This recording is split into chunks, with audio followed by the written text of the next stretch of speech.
Oh, John Martin Moore. He's always pissing around in different countries as well.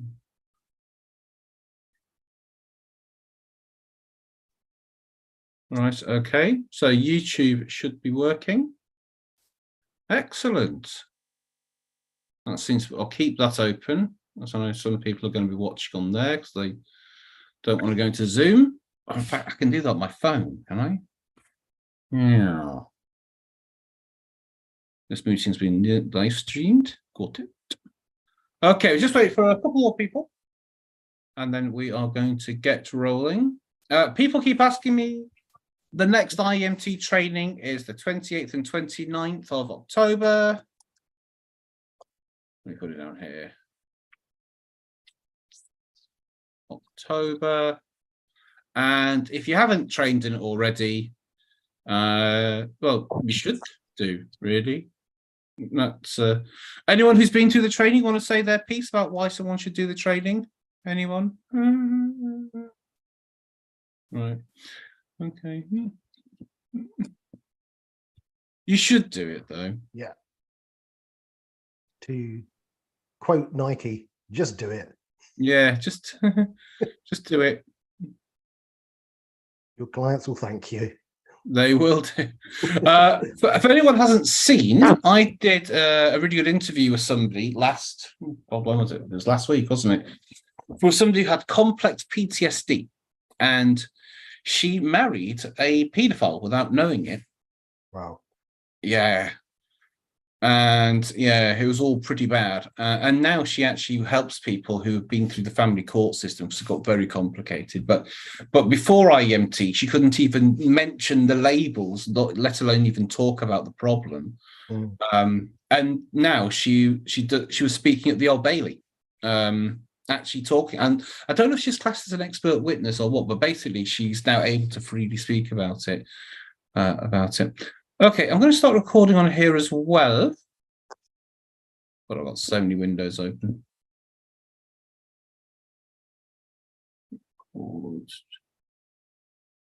Recording in progress. We'll just give it 2 minutes just before we get going. Just want to make sure we get as many people in as possible, because then it just makes the thing much smoother. Let me just check my emails, because people are usually emailing me asking. Okay, looking forward to the recording. Now live. Okay, we do have people on YouTube as well. So my face can stay there. I will mute everybody shortly. Which is right, I'll mute everybody now. Barry, you'll have to unmute yourself though.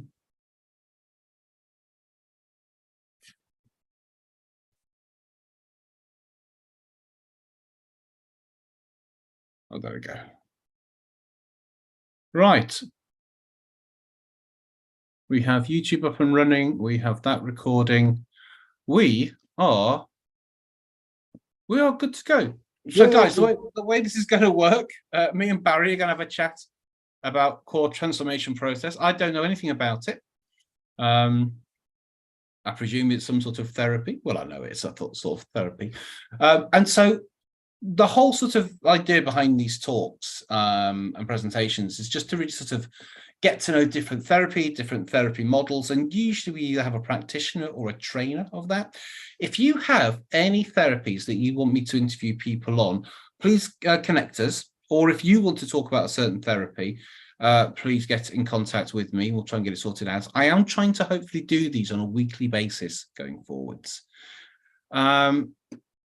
Basically, just stay on mute for the time being. We're going to do loads of Q&A in a little bit, so just stay on mute for the time being.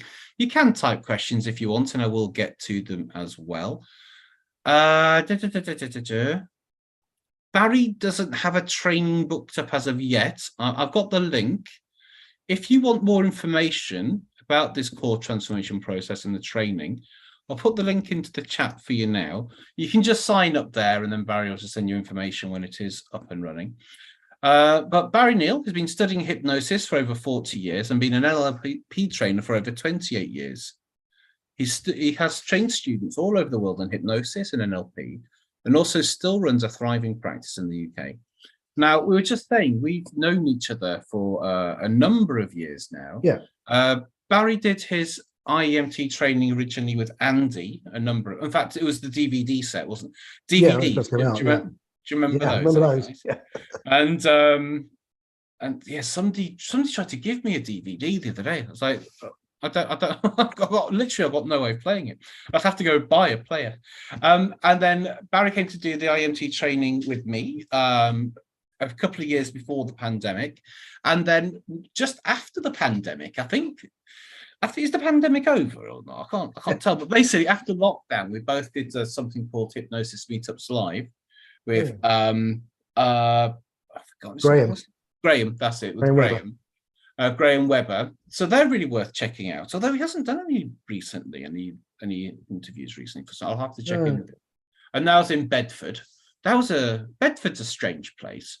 It's I don't know, because I had like a little wander around. Now in the middle of Bedford it's really nice, but if you go down a wrong turning, it gets very tasty very quickly. And I went into this shop and I thought, right, I'm going to go get some lunch. I'll go get little snacky pops. So I went into a bakery and I said to the woman, I said, oh, what's good? What's good? Because there's all these like treats. And she goes, oh, this is called a Bedford Wanger. And I was like, okay, what is it? She goes, well, it's like a baton. Half of it is like meat. And then half of it's like savory, like jam. And there's a little wall in between. And I said, that sounds awful. She goes, yeah, I don't like them either. But we sell a lot of them. So Bedford Wanger, everybody, bit of local news. So Barry, I was speaking, I don't know how this came up actually, but how did this come up? I was speaking to you recently and you told me, we were just chatting. How did I know that you were doing this core transformation? So I can't remember how that happened. I can't remember either. It's just one of those things that was sort of talking away and then that came up in conversation and there it was. So yeah, so Barry goes, I'm doing a core transformation process. I've been speaking with them and basically they want me to do trainings for them. And I said, do you want to come do a talk to people about it? Like it's sort of an interview rather than a presentation. And he said, yes. So I don't know anything about this. So I purposely didn't research it because I wanted to find out from you. Now, I do know the only thing that I've heard about core transformation is one of the first things I heard about IEMT, or one of the early things. Andy did some sort of DVD set. He was on a DVD of core transformation. I think it was all of Stephen Connie Ray Andreas's stuff. And there's a collection of lots of different presenters. It was out in America a number of years ago. But that's all I know about it. So, Barry, what is it? Who sort of designed and developed it, a bit about them, and essentially what is core transformation process? Sure. Core transformation process comes out of NLP, and it comes from one of the top trainers in NLP who's been there virtually since the beginning, a lady called Connie Ray Andreas. And she developed it, I think back in the late 80s, 90s, because she'd been working in NLP for many, many years and had made a lot of progress herself and self-development. But I think she found that there was something missing. And so she started putting things together and adding things and created with this process called core transformation. Then together with her sister Tamara, they package it together as a training. There is a book on it, which is a very good book, and I'd highly recommend everybody read the book because it's got much of the process in there. And it's based on a fundamental truth that fighting with yourself often won't result in long-lasting change. And with core transformation, what we start to do is start accepting every aspect of ourselves. So we're not actually fixing ourselves in order to make the changes. We're working within ourselves. So it's kind of like having a fireside chat with these inner parts of yourselves, as opposed to trying to force yourself to change. And it combines some very, very important parts of NLP. It combines parts work. It combines collapse anchoring processes. It combines re-imprinting and parental re-imprinting into one big process. And the training is, I know a lot of times when we go on trainings, we do work with each other and learn various bits of techniques, but the training in itself is a therapy session. So it's a very transformational training in and of itself. Right. And the people who go through it, the students who go through it, will create massive changes in their own lives, but then learn those skills to be able to work with their clients as well. So it can work with training, transforming behavioral responses and patterns of thinking, and creating a real sense of well-being. That's sort of the real important part. Is it's not just changing a behavior, it's not just changing a thought. It really creates a positive sense of well-being. And what we do is we start with the problem, as a lot of things do. Yeah. And we, instead of a lot of the NLP techniques, when you start with the problem, you look outside of the problem to try and find the resources. With core transformation, you find the resource within the problem. Right. So we're starting getting the resource within the problem and bring that back to the context. So, and it works with all sorts of things, from difficult emotions, from trauma to addictions. It is very difficult to find something it doesn't work with. A lot of techniques I've learned over the years are really good for specific things. And then, you know, if someone comes in with X, I'm going to pull out X, and that's what I'm going to work with. Yeah. With core transformation, it works with such a huge variety of things that, you know, quite honestly, I could run my practice just using the core transformation process. Really? So it also works with any sort of negative behaviors. It can work with trauma. It can work with limiting beliefs like I'm not good enough, or I'll never be successful, or I'll never lose the weight, all those sorts of things. So it's really broad in its applications. And there also now has been some research on it as well. Okay. In 2019, July, I've got this written down so I quote properly. In July 2019, in an issue of the Journal of Counseling and Development, there was a randomized control study by Dinesh Braganza and Richard Gray. And what they found was significant improvements were measured in every category, including symptom, emotional stability, global well-being, and more.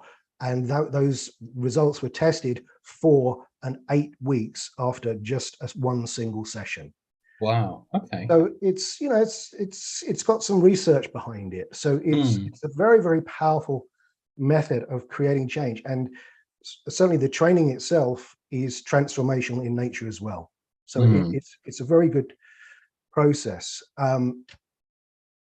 It's like a lot of the processes that come out of NLP that are sort of hypnosis related, it works with the understanding of the unconscious mind or unconscious behaviors.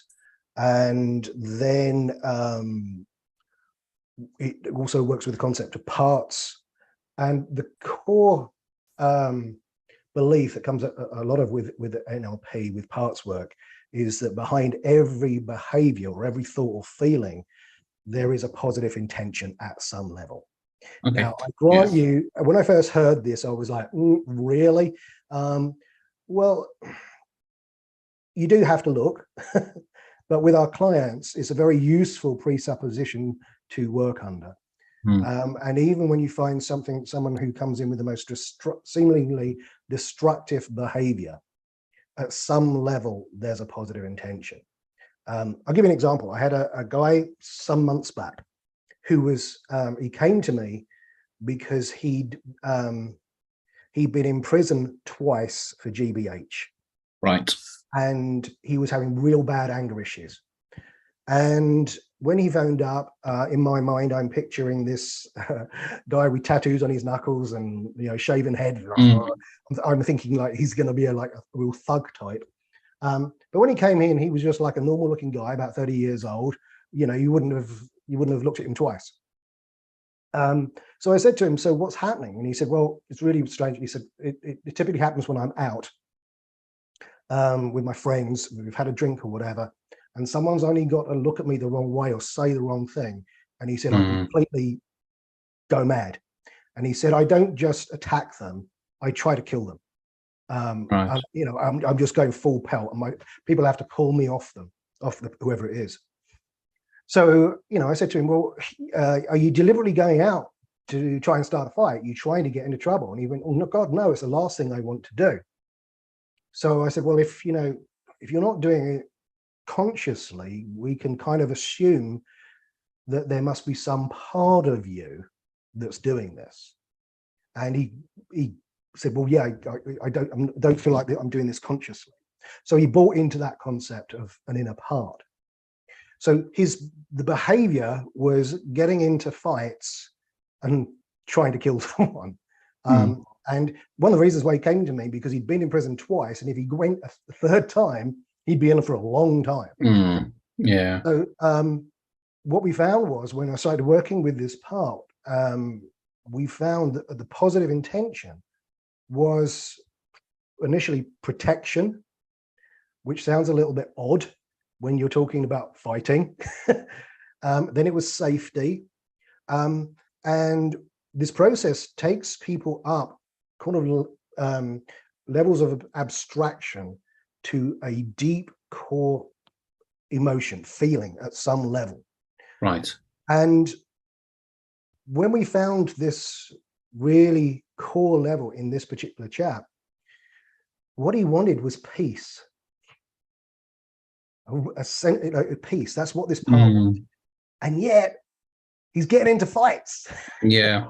Like the complete opposite. And often there's often a real big disconnect between the behavior and the intention. Yeah. And even just pointing that out can often create lasting change, because suddenly people get, hang on a minute, that's not right. And so even in a situation like that, where a guy is getting into fights, the positive intention at a very deep, I mean, even at the surface level of protection and safety, you know, even then. And in this situation, what it was that when he was about 8 years old, an older boy tried to sexually abuse him. And at that point, he decided he wasn't going to have that. So he went nuts and lashed out and bit and kicked and fought back against this older boy. Yeah. And it stopped. So his brain, this part of his brain, 8 years old, has gone, you know what? If anyone tries anything on, if anyone does anything, you have got to fight for your life. Yeah.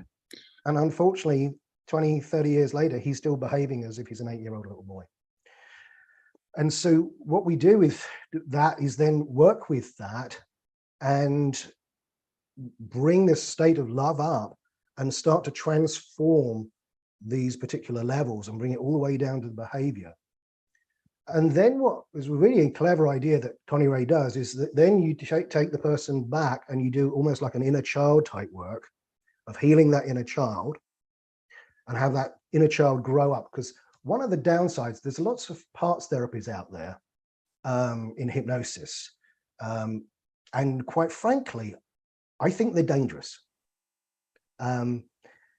There's a book called Making Monsters by a guy called Richard Offshea that was written back in the 90s.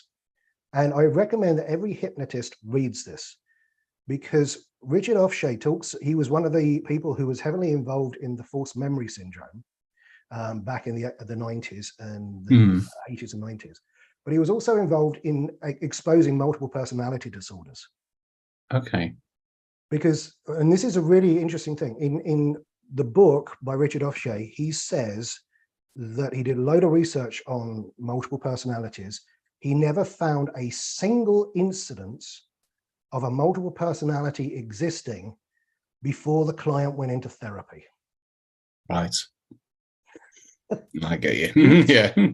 And if you read the transcripts, they're doing parts therapy and they're calling out the part, giving it a name, giving it a job. And that is what starts to create a division. Yeah. And so that type of parts work, in my opinion, forget the multiple personality, it creates more incongruence, not less incongruence. You start separating a part, naming a part, giving it a job or whatever, you're making your client incongruent. And so the great thing about the core transformation is it works with this part, but then it integrates it to make the client more congruent. So the client is at the end of the session more whole than they were before.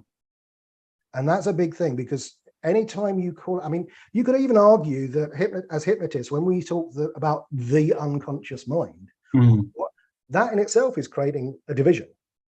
You know, it's a part. Yeah. Suddenly some people have had no concepts of unconscious minds before. Suddenly, it's not me, it's my unconscious mind. And so this process creates congruence by having that part grow up to become the same age as the other person. Now, it's a similar sort of thing as we do in IEMT. I was going to say, you know, so because these parts get stuck at various ages. Yeah. But it doesn't stop there, because then what we do is we take them back and to their earliest memory and have them come back and change all the memories between then and now in light of this new core state. So we take this really big, powerful core state, such as love or oneness or connection, whatever it is, this wonderful state, and then have them go through their life, changing every memory, every thought that they have along their timeline, re-imprinting it in light of having this state as well. And would you future pace that as well, or would you just back pace? Yeah, and there's a number of other sections. But the other thing it does is it also goes back on the parental timeline. So you get mom and dad, because a lot of times people will say, yeah, but you know, I'm just like my dad, or it's like this in my family. You know, nobody ever showed my dad, I'm the way I am because my dad beat me and his father beat him. So you go back on the parental timeline and change that as well. So, and then you take it out to the future. So it's a really complete process that creates really, really, really lasting change. No, it sounds really interesting. I think that what you're saying there, a lot of it does sound very IEMT. When we don't specifically say parts in IEMT, we say like identity and different levels of identity. And one thing which I do come across, this was before IEMT, people will say, I have an addictive personality, like it's something which is separate to them and therefore not responsible. It's just the way it's just the way I am. It's just that part of me. I've got a nasty streak in me, rather than rather than integrating, you know, the whole thing. And what you were saying, when somebody, I've worked with people who've been very violent and stuff, and it always goes back to either some form of domestic violence where they're trying to protect their mum often, or some form of bullying, and that can obviously be sexual abuse stuff as well. And when you learn something that works at that young age, and then if something that, you know, triggers that, people do have these explosions which they can't really kind of control. And I think just speaking about it in a sort of a counselling surface level, they know they're doing wrong, but they keep doing it, and that can cause an awful lot of frustration and also self-hatred a lot of the time as well. So then it really gets into this idea of like, I'm not good enough, because there's conflicting with themselves and telling, as you know, the I is angry at the me or whatever. And that in itself, you have the conflict with it. So it's very transforming in changing, like, from the point of view of behavioral responses and patterns of thinking, and ultimately create well-being. So in some ways, and I'm not in any way the touchy-feely type therapist, but it does almost get us into almost like spiritual states, these high-level states. And when we bring that back down to the present context, it really transforms and reframes a lot of things. And do you do this completely consciously, or is there any kind of trance work and like idiomotive response work? Or Well, see, how can I put this without upsetting a lot of people? I don't buy into the idea that hypnosis is an altered state of consciousness or a trance or has anything to do with relaxation. And I say that not just because it's me saying it, it's based on the research. The non-state theory of hypnosis has been around for many, many years, going back to, well, right to the beginning, to be honest. If you look at Ben Franklin's expose of mesmer, he was saying that it's not that. But all the way through to researchers like T.X. Barber, Chavez, Nick Spanos, more recently Irving Kirsch. And what they say is hypnosis is not an altered state of consciousness. It's not a trance state. It has nothing to do with relaxation. But in fact, what it is nothing more than a suspension of disbelief. So you suspend any disbelief about it. yeah. And then believed in imaginings. And that to me is a very key phrase, because that to me is exactly how people create their own problem. Now, when you work with someone with anxiety, let's say whatever it is, they got social anxiety. They can't go into a coffee shop because they imagine everyone's going to be judging them. Right? They're doing that in their head. They're imagining something, forgetting that they're imagining it, and they believe it. And as a result, it creates the feeling of anxiety, because they're perceiving that thing out there as being a threat. Yeah. And so people's problems could be described as believed in imaginings. Yeah. They're imagining things. You know, even the person who's had something traumatic happen to them in their past, now in 2023, that's not happening to them. But when they think about it, they forget their thinking. Yeah. They forget their thinking, and they start to believe it's all happening again. And of course, consequently, they have those feelings fire off.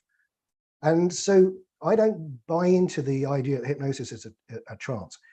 Anytime you get someone to close their eyes and have them imagine something, and they start to follow you and imagine it, then you've got hypnosis. Yeah. And basically, you know, stuff affecting people now they've been through because they're imagining it is essentially what PTSD actually is, you know, because you've had something happen to you and you think it's either still happening or going to happen again. And that's what a lot of my work basically is, you know, just stuff that's happened to you and how to.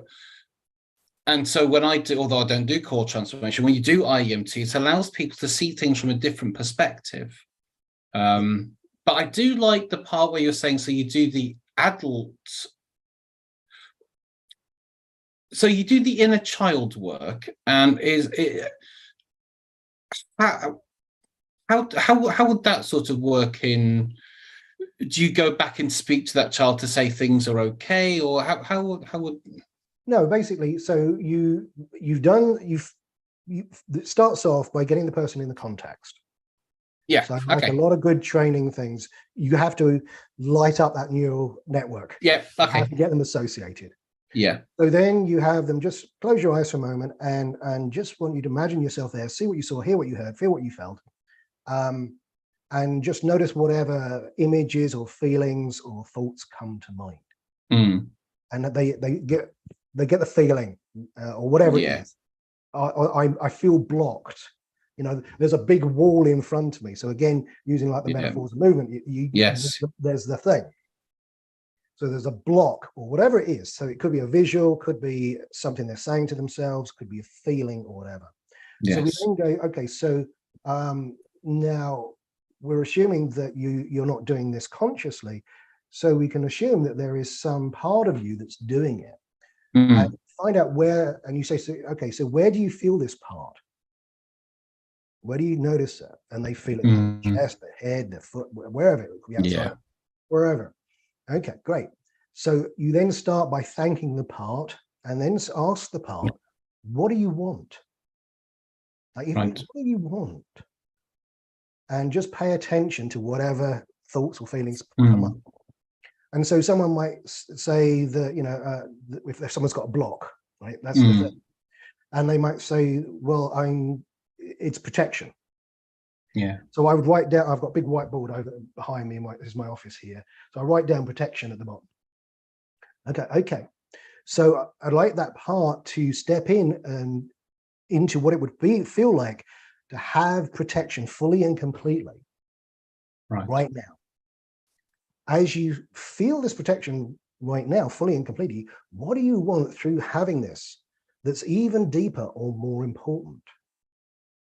And they may go, safety. So I write down safety. Okay, great. I'd like to thank the part for communicating. I'd like that part to step into what it would feel like to have safety fully and completely. What does it want through having this that's even deeper and more important? And it might say, well, I need to relax. You go, okay. And you just keep going up. And what you'll find is you might go to then happy, then peaceful, and then a state of love, right? So you get to this high level state.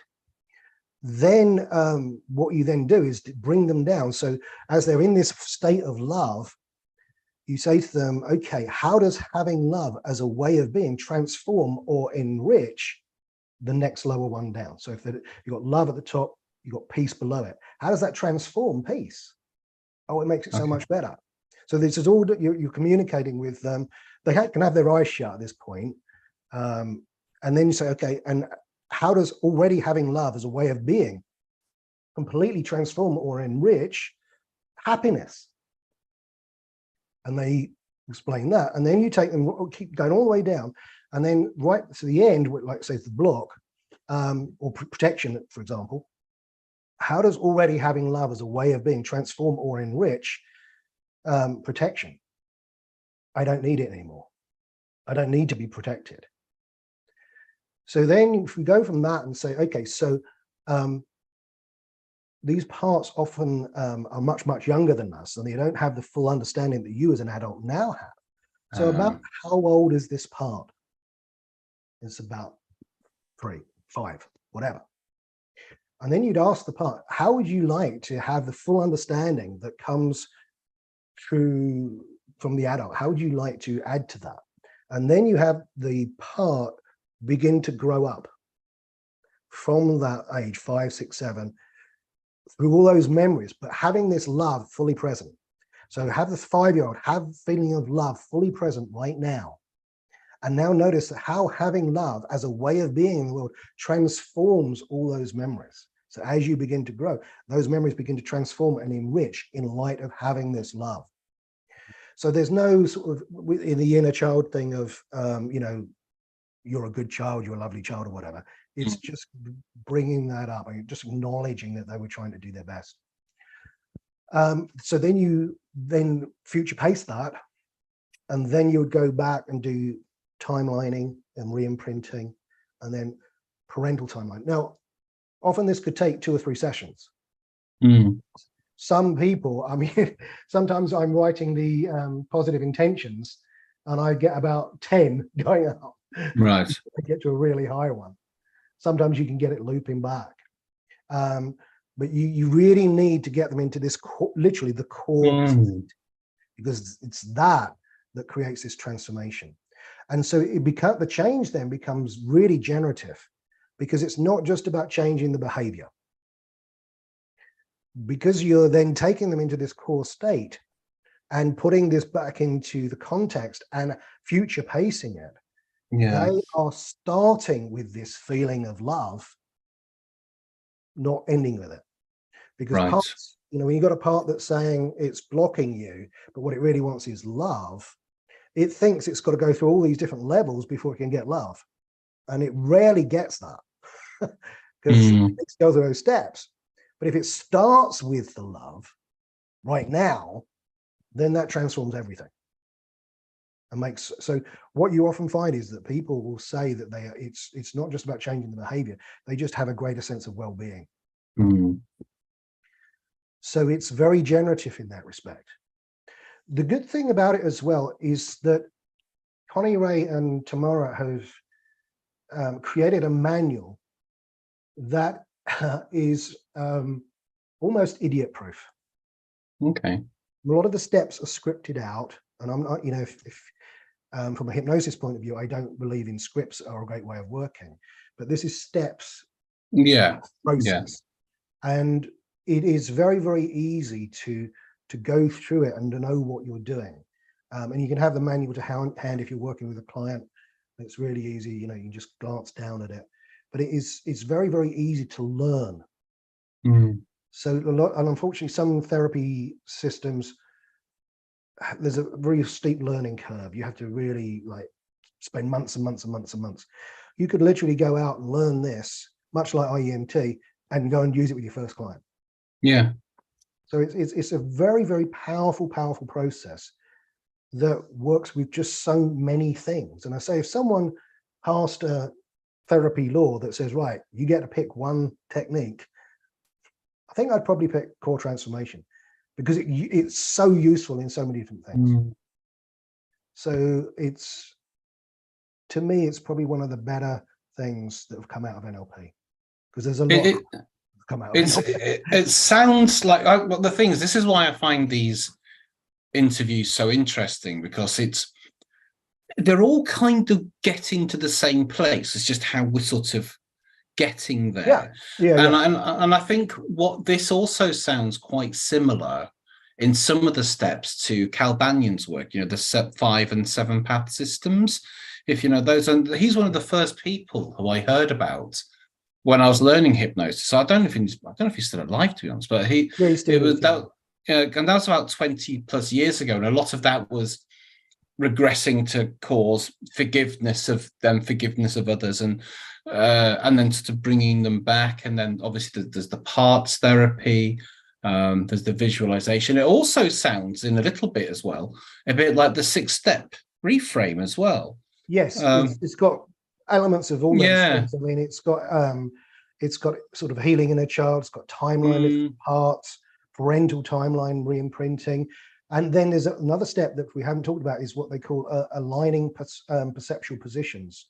Okay. And this is a technique that is not written up anywhere. It's not in any book. The only way you can get it is on the training. Right. And it's a very, very interesting way of working. I'll give you an example.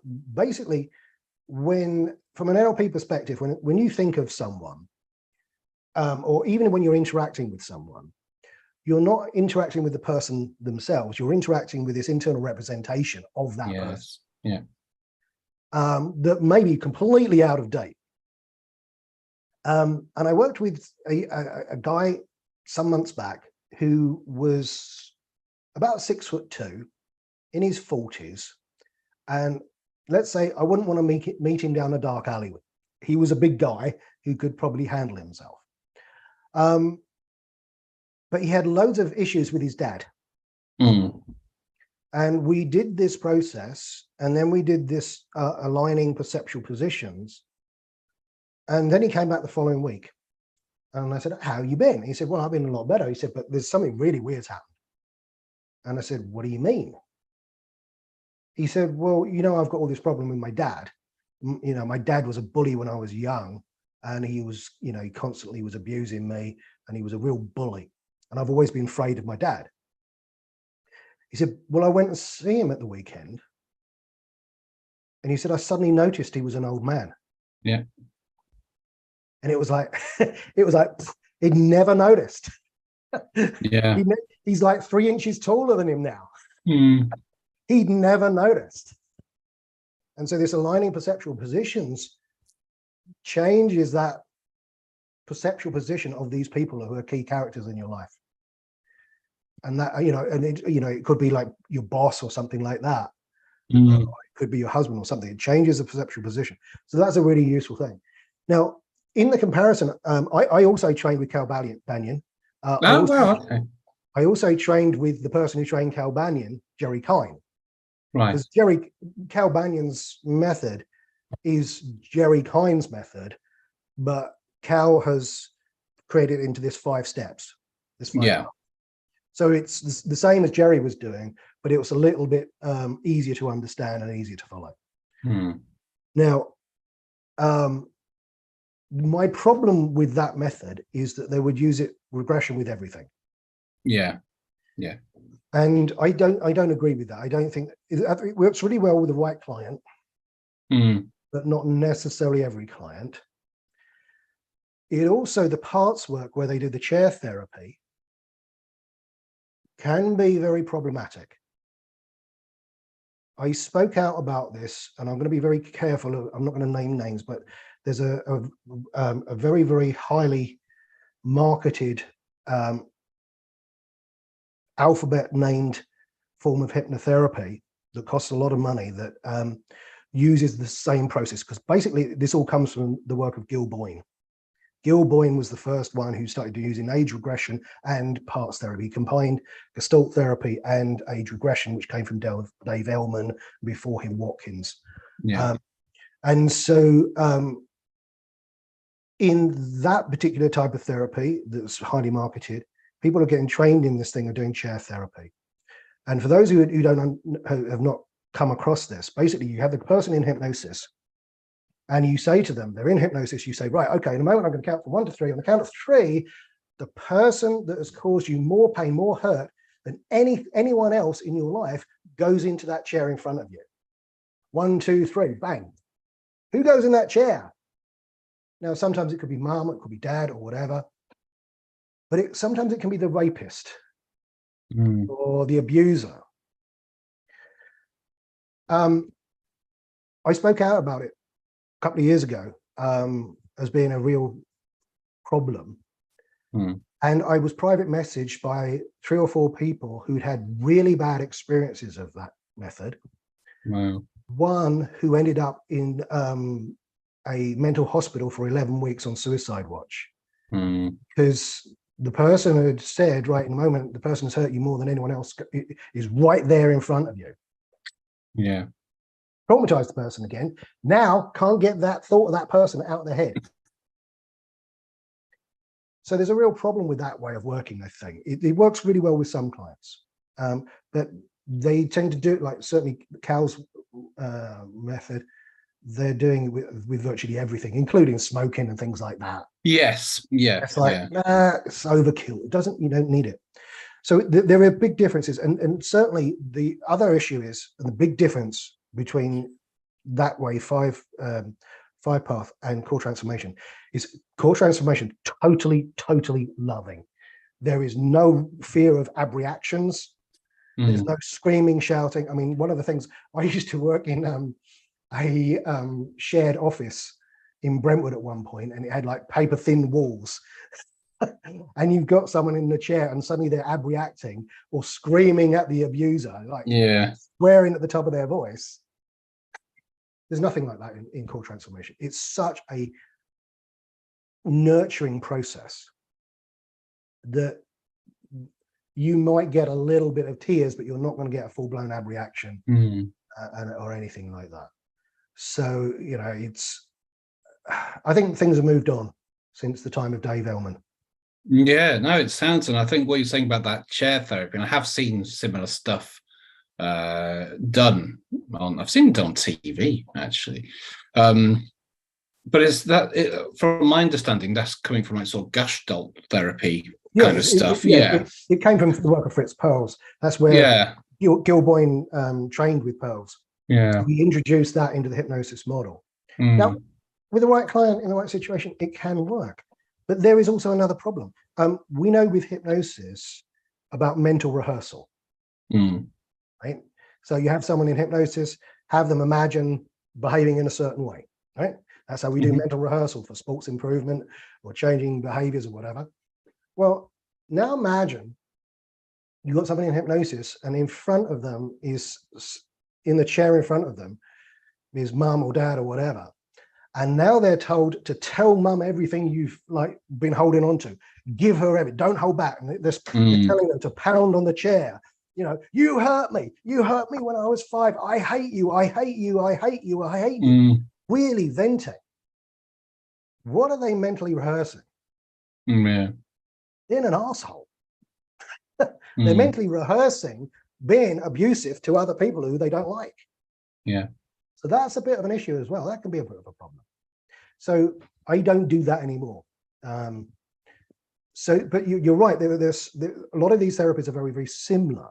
And my theory on a lot of it is because all of these therapies work, right? Yeah. This is the daft thing about it. They all work. IEMT works. Core transformation works. Hypnosis works. 5-path works.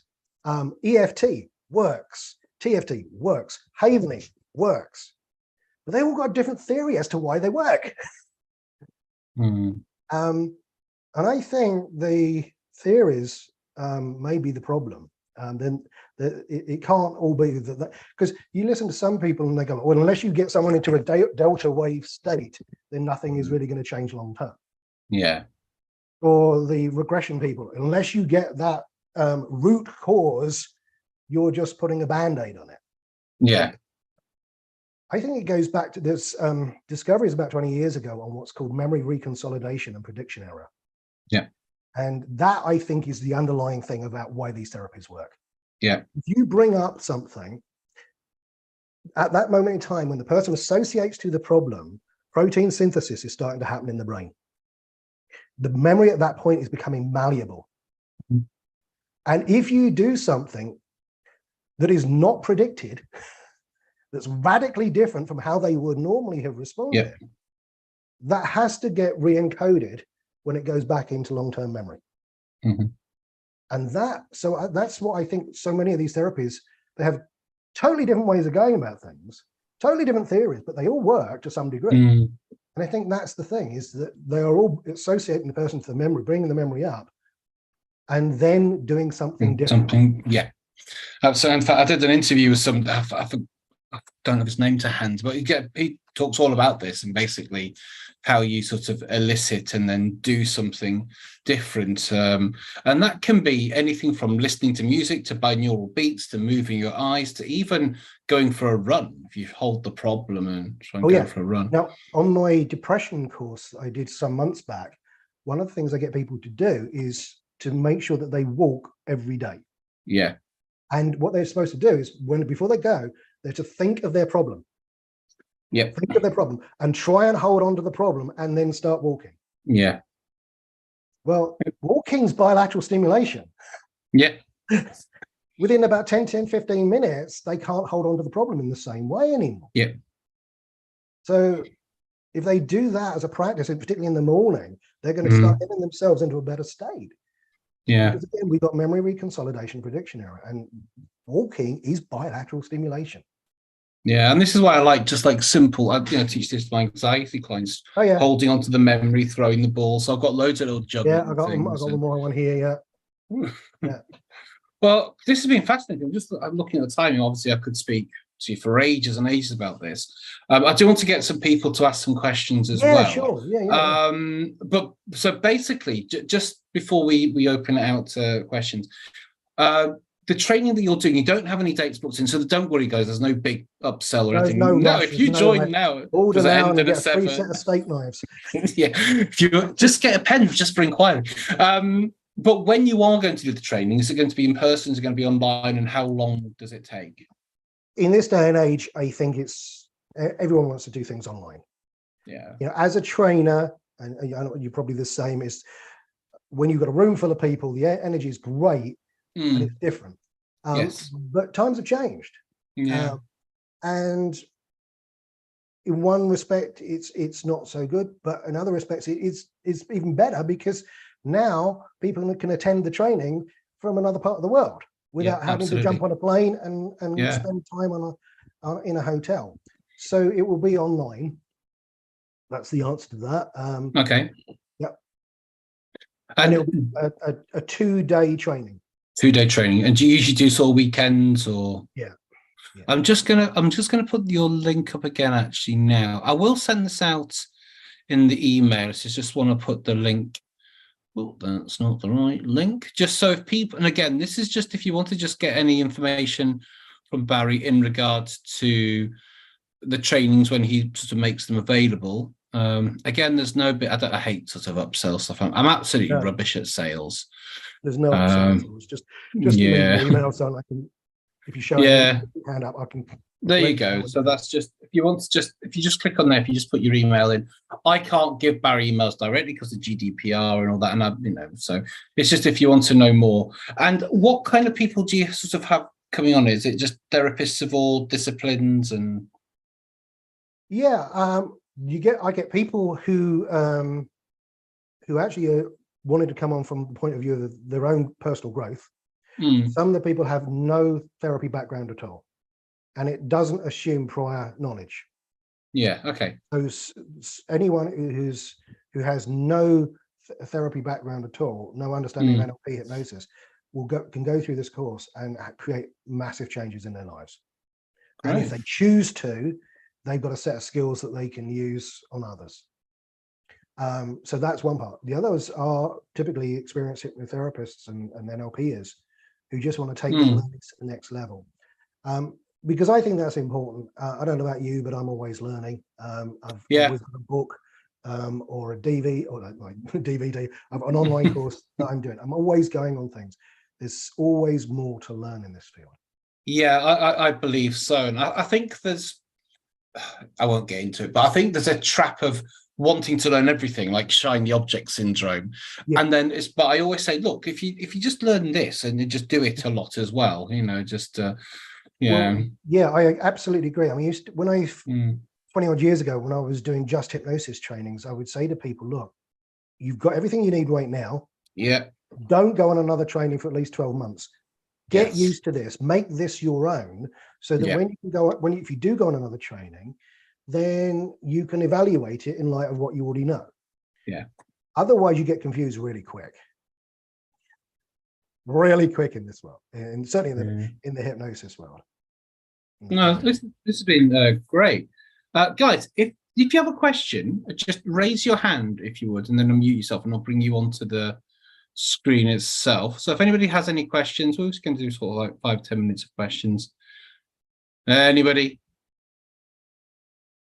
I think you've frightened them all off, Barry. You put them into such a higher state that where are people? Who's got a question about the process? So Lisa, let me just find Lisa. Lisa, if you could unmute yourself. Hello. Hello. Leslie. Hi. One of the questions you mentioned about the manual, is that something that can be got hold of at all with the transcript in it? Yes, I mean, it's with the training. I mean, so it's a training manual. Okay. Cool. Yeah. Okay. So it's absolutely complete. It's some trainings, obviously. I don't know if you've ever done any NLP training, particularly with Richard Bandler. He'll give you a set of instructions and then send you off for the exercise, and you come away going, "What am I supposed to do?" Whereas this is not like that. You'll know exactly step by step by step by step by step. It's really, really easy to learn and easy to implement with your clients. Yeah, I was really interested when you mentioned about memory reconsolidation, actually, because it's something that I've just quite recently learned about, and it's been quite transformational, actually. Knowing the formula for it is the problem activation mismatch, and you repeat, don't you? That's a big important part. The repetition to kind of overwrite the neural pathway. So I was interested to hear. It's really, really, I think it's one of these things that come around in the last 20 or so years from neurology that every therapist should be taught, because it really explains what's going on, in my opinion, during therapy. Definitely. Thank you. And also, if you do check out on my YouTube channel, if you check out the previous lives, again, I can't remember his name off by hand, but I did an interview with somebody purely on memory reconsolidation, if you want to go deeper into it. Brilliant.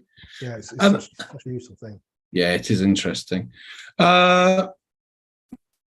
Yes, Lorraine, I'll send you the recording, no problem. I'll send you the link. It'll be the YouTube link, which I'll send you.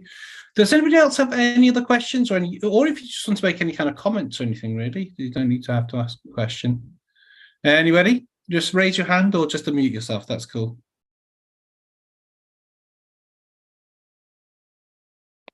Okay, Trudy. In fact, let me bring you on, Trudy, actually. Yeah, it's hard to. Right, Trudy, there we go. If you just unmute yourself. Okay, Trudy. Firstly, Barry, fascinating, absolutely fascinating. Thank you. I feel like it's, correct me if I'm wrong here, you're getting to the core of what's behind everything, which is love. The frequency sort of thing where everybody will feel complete because they're wanting that connection, and that connection is love. Yeah. And some people will say it in a different way. Some people will actually say love. Yeah. Some people will say peace. Some people, it will be oneness, like a state of oneness. It's a very loving state like that. It's hard to describe because we're talking about such levels of abstractions, and often people find it very hard to put it into words, but it's almost like a spiritual state. I was going to say on a spiritual level, I totally understand where it's coming from. Yeah. So for those that haven't gone maybe down that path on the spiritual level, love would be a good one. But certainly from a spiritual perspective, this is becoming connected, if you like, energetically to the, whatever you want to put the name out there, source, God, Buddha, whatever you want to name. But it's because of the, and I'm coming from a spiritual perspective here, sort of where this whole reality has a disconnect, and it's within us, within our DNA. We want to make that connection, and we feel that disconnection. And it sounds to me what this is doing is actually really honing in and engaging in that connection again, where we've actually lost that connection. So it sounds fantastic. Yeah, I should be into it. It is really, really transformative, and it's so generative because the person they just feel better. Yeah, it's not just about the behavioural change. I can understand why they would do that. Yeah. Brilliant. Thank you. Cool. Thanks very much, Trudy. Anybody else got any other questions or just anything they want to say at all? Yes, the question just come in. Okay. How can you use core transformation directly on a negative memory, or do you have to focus on the behavior with the client in that negative memory? No, you do have to put it in the context, because negative memories, it's, when people have obviously bad things happen, if you say to them, when does this happen, they will say all the time, but that isn't the case. There are times when they're brushing their teeth and they're not thinking about it, or there are times when they're having a meal, they're maybe not thinking about it. So you have them go back to a recent time when this happened and associate them into it, and have the memory then comes up. And again, you would then say to them, so I take it you're not doing this consciously. You're not bringing this memory up consciously. So we could think that there is a part of you that's doing this. What does this part want? Yep. So this is one of the things, and if I often, when I'm working and mentoring hypnotherapists, the client comes in and says, I have anxiety, and they think, right, okay, I've got to pull out my trusty anxiety script or whatever, because they think they're having it all the time. They're not having it all the time. It's happening in certain contexts. Yeah. Find the context, find what the trigger is, and then start working, because you've got to get them associated. Otherwise, I mean, I use if you don't associate them to the problem, doing a piece of change work is not going to stick. It's like, and I'm not necessarily recommending this, it's like going to a Tony Robbins 4-day seminar and jumping up and down, going rah, rah, rah, and having it like in your peak state, yeah. And then a week later, you're back in exactly the same place, because all that positivity is not actually linked to anything. Made you feel good at the time, didn't get linked to it. So you have to break it down and find when and where does this happen? When and where specifically does this negative memory come up? And also, as well, this is why using different approaches, if you're working with somebody and they still have negative memories, well, you've got IEMT that you can just use on those memories. Yeah, exactly. And if you don't go, oh shit, the client doesn't know. You just go, great, okay, just open your eyes for a moment, focus on my finger. Yeah. As long as you don't go, whoops, oh no, I was afraid that was going to happen. there isn't a step for this. There's yeah. Cool. Yeah, Thanks very much. This is why it's so important to have a big toolbox, Yeah. And I believe that you sort of create your own system, your own process from the tools that you have, Well, this is true, and it's the same with trainers. I did originally the training on IEMT with Andy. I came to you and you explained it in a totally different way that suddenly the penny dropped. I'd done it with Andy and it's like, yeah, I could kind of get that, but yeah, okay, I'll just do that bit. But then when I came to you, so you obviously brought something too, something that which certainly worked for me. I got it when you did it, but I didn't really get it when Andy did it. That's not to say anything bad about Andy. It's just like at that moment in time, I didn't get it. It's probably a bit like reading the same book twice. Yeah. If you've ever read the same book twice, yes, and then you go, I don't remember that bit. Yeah, absolutely. Yeah. Well, yeah, when you rewatch a film, Yeah. So, Steve, very enjoyable. I've read Connie Ray's book, and it's a very nice reminder of all the excellent techniques in it. Thanks very much, Steve. Yeah, so what I find, this is quite interesting. If you watch a film from like the 90s now, one, it has a lot of questionable references and quotes in, but the timing is so different. Then modern films are longer because we have digital film. You can have films to be longer. So some films are like 2-3 hours. Yeah. Before, it was very swift editing and very economical filmmaking when you're on film. And if you watch, I watched back Lock, Stock and Two Smoking Barrels the other day, and the actual, you remember the lines, but it's just so quick. It's so, it's not as you remember. Well, that's just memory. It's memory the again. danger of people thinking they've got good memories. Yeah, people's memories aren't what they think they are. Absolutely not. Any other questions, peeps? I'm quite impressed that we kept it to, because sometimes we go on for like 2 or 3 days, but we did keep it into an hour. Like into submission. Yeah, just and then sell them a coaching package. Yeah. I don't even have one. John Martin Moore. John, don't you have a question? I know John's always going around the world. Robert Smith, do you have any questions at all? Cure. Robert Smith, the Cure. That's him. That's who we have today. Guys, I will be sending this replay out to you a little bit later on. Again, I'll send you the link as well for Barry's stuff if you just want to get more information from it. I'm going to hopefully be doing these every Thursday going forward.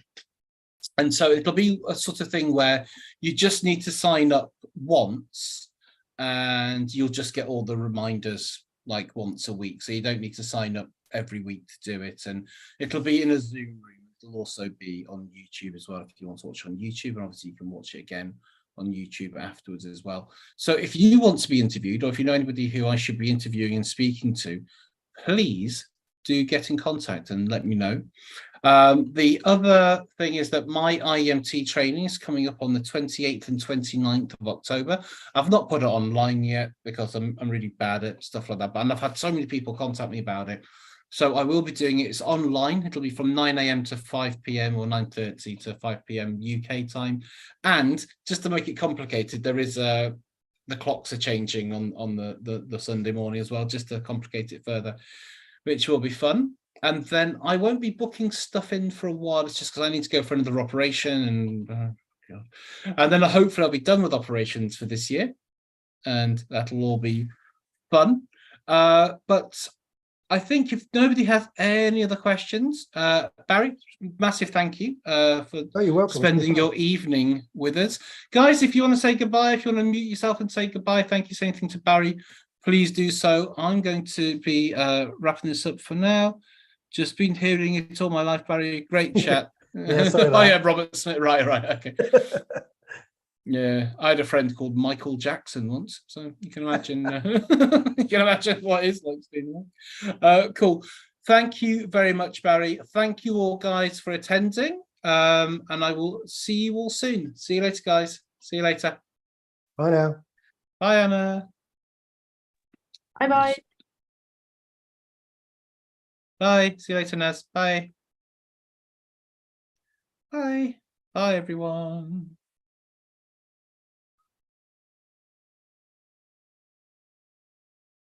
Ooh. Well, cheers. Well, thanks very much, Barry. That's all great. I'm going to just stop the